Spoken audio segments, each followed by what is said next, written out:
Mateo Joseph has just made a colossal shift that will confuse and terrify a few Leeds United fans, maybe. But with international football right around the corner again, I think we have a big discussion around what it ultimately means for youth players, both now and in the future, because it's a really confusing thing to discuss. But first, I'm not going to ask you to subscribe. I'm going to ask you to donate to Leeds Mind. I've popped a link down in the description below. I'm going to do a stream for Leeds Mind later on this afternoon where I'm going to try and do a road trip sort of thing. But if you donate, it's for a really good cause. It'd be massively appreciated. But that's not the topic of this video. The topic of this video is Mateo Joseph's switch. Now, might have been a little bit baity here. Might have implied that he was changing clubs. He's not. That's fine. The forward has changed his international allegiance, which means that whilst he previously did represent England, he's now going to represent Spain from this point forwards. Currently in the under-21 squad, which I think is a pretty big thing for him. To make the Spain under-21 squad whilst playing very little senior football, very telling of his level of quality, and very telling of sort of the conversations that must have happened behind the scenes at Spain for them to try and persuade him round. But from his point of view, why would you make the switch? Now, I've broken down a few pretty good reasons, and the first is long-term caps. Players will want to play international football, that is without a doubt. They want to represent their country or countries that they have some form of allegiance to. Remember, Mateo Joseph was born in Spain and lived there for a while. He's just spent a lot of time in England with English parents, so previously he was considered an English player.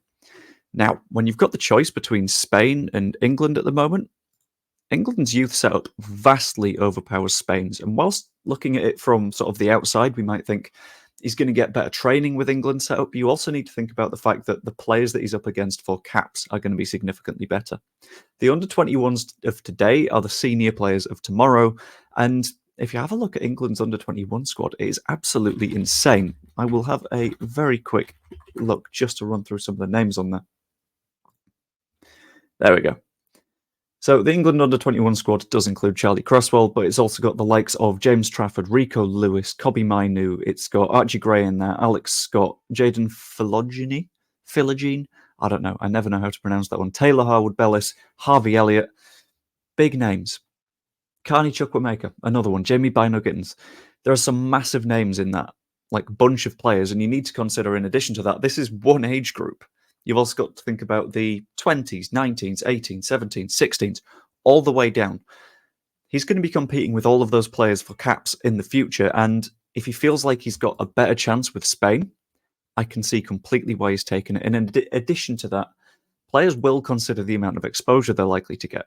So, for an example here, I've considered Pascal Struijk. Pascal Struijk is, or was, I'm not sure if he's fully committed himself, eligible for Belgium, the Netherlands, and Indonesia.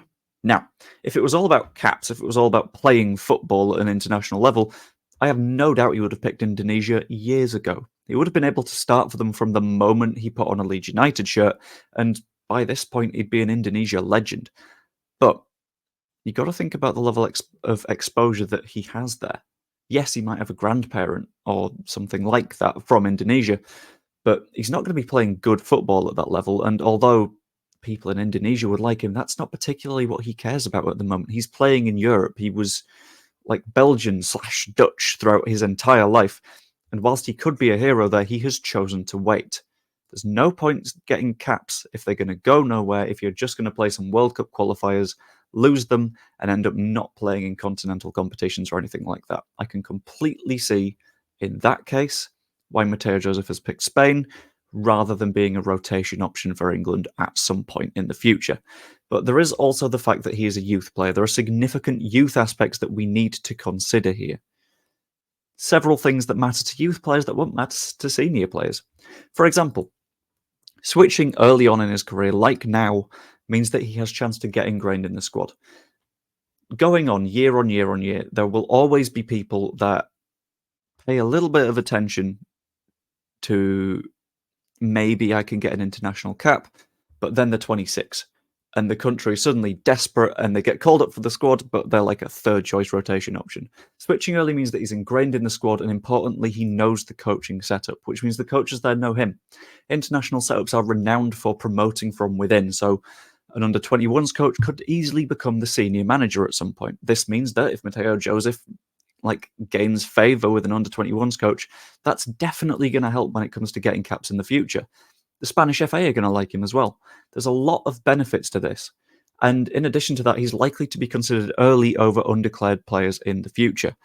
So if, going forward, Spain have a choice between, say, a 24-year-old Mateo Joseph, who was a few years on in his career playing in the Premier League relatively consistently, or someone that hasn't declared their nation yet, say, twin nationality with Spain and Portugal, but hasn't been picked for either, odds are they're going to go for Mateo Joseph because he's a known quantity to them. He's been coached by their system. They fully understand him. It adds up a little bit more. It just helps him to get a little bit more of a chance. But there are some drawbacks to playing a lot of... That's the door. 1 second. Thanks, Arlo. That has completely broken my flow. To playing a lot of international football at a youth level. For example, it adds to an already very, very heavy schedule. Not necessarily an issue for Mateo Joseph. Mateo Joseph hasn't been playing that much actual football. He's got minutes here and there, but he's not exactly a constant starter. But for example, Archie Gray could struggle with this. He's played the majority of the season at Leeds United, and more minutes with England's under-21s could just add to the stress and the strain on his body and potentially lead to injuries.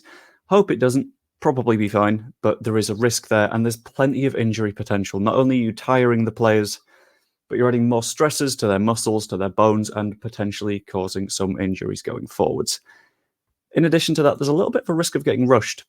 People, especially on Twitter at the moment, tend to see someone performs really well for the England under-21s. They're a new wonder kid. They're fantastic. And then they try and rush them forwards and say, well, why isn't this player in the senior squad? And then pressure builds and builds and builds, and an international manager will pick them for the senior squad, and then they don't live up to it because they're like 19 years old. Obviously, you're not going to be able to compete with like a De Bruyne, a Van Dijk, someone like that.